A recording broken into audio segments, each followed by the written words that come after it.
And the federal relief and assistance that we have been providing has included FEMA providing $750 for folks who need immediate needs being met, such as food, baby formula, and the like. And you can apply now for...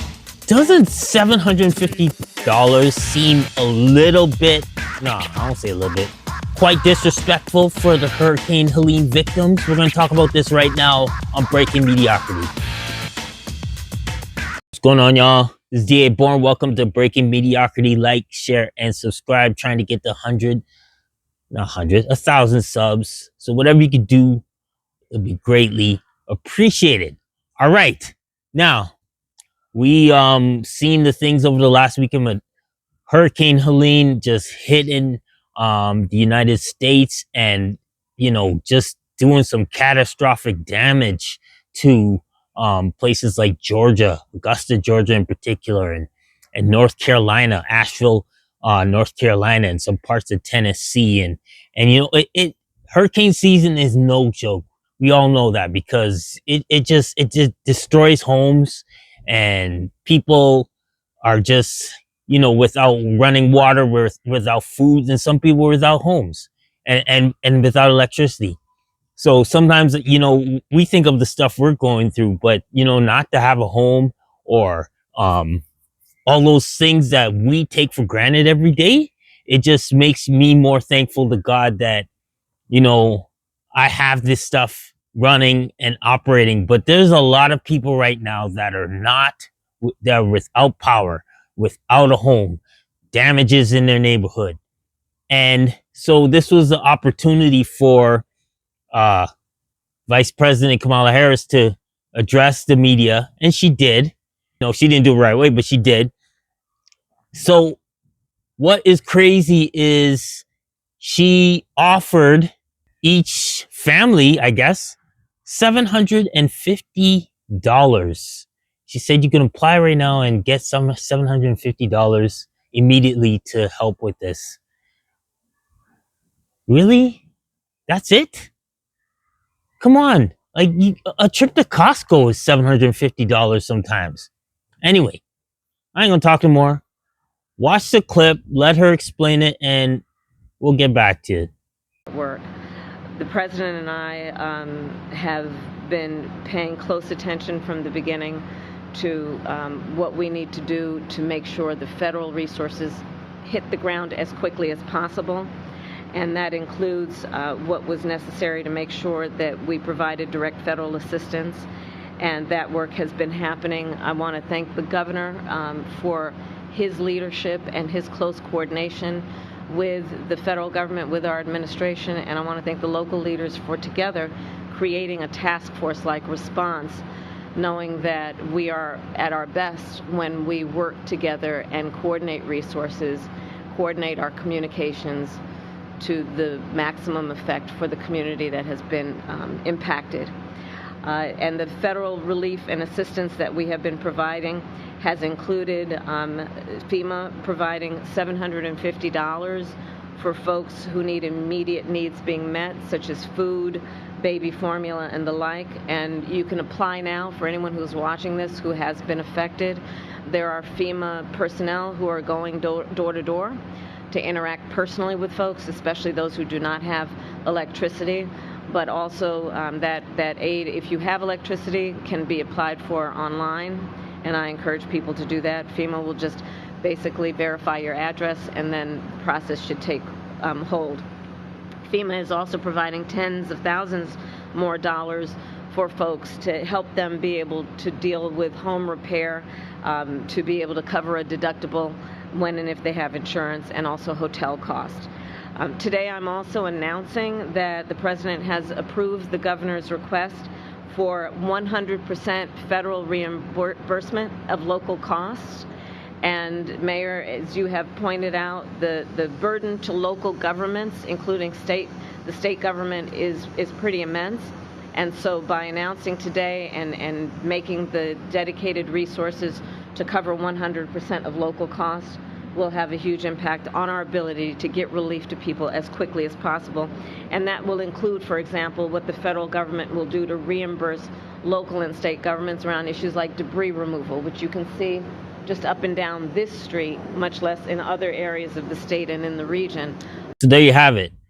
Now, I know these things cost millions of dollars for repair. I mean, millions and millions of dollars. And the way Americans, North Americans, are just hit with inflation and things that just have greatly affected us in the last couple of years. $750 really is not a lot.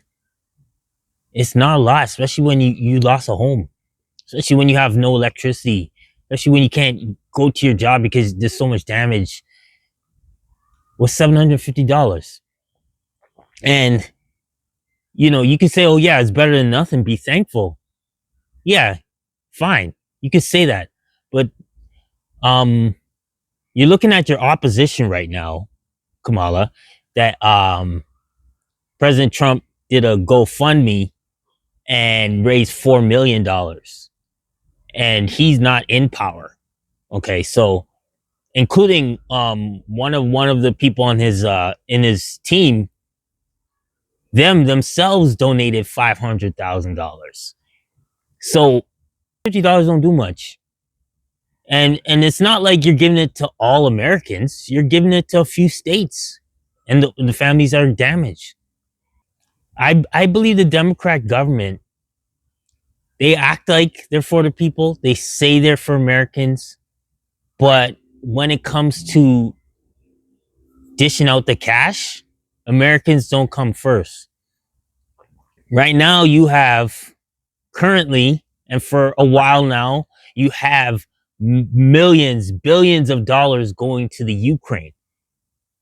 You have billions, millions, billion, whatever it is, an astronomical amount of money going to immigrants that are coming into the country and getting, getting funded. People that aren't even citizens yet, but yet your own people are getting hit by a hurricane and it's only $750. How is it that you give out more money to people outside than your own country? Now you say, oh, DA, well, we're supposed to be caring for other people outside the world. I understand that. That is true. But however it is, you have to take care of your own house before you could take care of outside. Now, when I say this, I don't want to be hypocritical or anything like that. I know, like, as Christians, we're required to give even when we don't have it. But when we do have it, we should give. But how can you give millions of dollars, billions of dollars to people outside your country and then not take care of your own people? You have to take consideration of that, because when it comes to America, it should be Americans first. Like I said, I live in Canada, and for years, Trudeau has been dishing out money more for people outside of Canada than is in his own country. Millions, and probably billions in Canada. And in Canada, we don't have a lot of money. For some reason, we got some money tree in Parliament, and they be dishing out money, and they be giving out to Ukraine. Like I said, there's nothing wrong with humanitarian efforts, but if you can't take care of your own house, you can't take care of your own country, then you're not being really loyal and faithful and serving the people of your own country who voted you in. So, like I said, I'll get back to America in a second, but in Canada right now, I mean, we got homeless people all over the place. No shelters, not enough shelters for them. Don't you think they need to be taken care of before we take care of the outside? Anyway, back to America. They should be dishing out more money for these families who are going through. And I mean, I would have thought, okay, yeah, $5,000. which still doesn't cover everything, but I think that is still a significant amount of money. $750 don't do much. It doesn't do much. Needless to say, when you're voting on November 5th, you gotta consider you want a president that is going to take care of your needs. You want a president, well, not, I mean, and this is more than just handouts. This is when it comes to catastrophic events such as a hurricane, flooding, all that stuff. These are things that need to be more at a stronger effort. And from what Kamala is showing right now, it's almost as if, hey, we'll do the minimal amount we can for Americans, but you know what? We'll do more for other things that seem to matter to our party. Anyway, I'm not gonna ramble on like that. I want to know your thoughts. Is $750 disrespectful for the Hurricane Helene victims? Just say yes or no. Put it in the comments, whatever it is. I appreciate you subscribing, like, share, comment, subscribe to Breaking Mediocrity, and we'll talk soon. All right, God bless.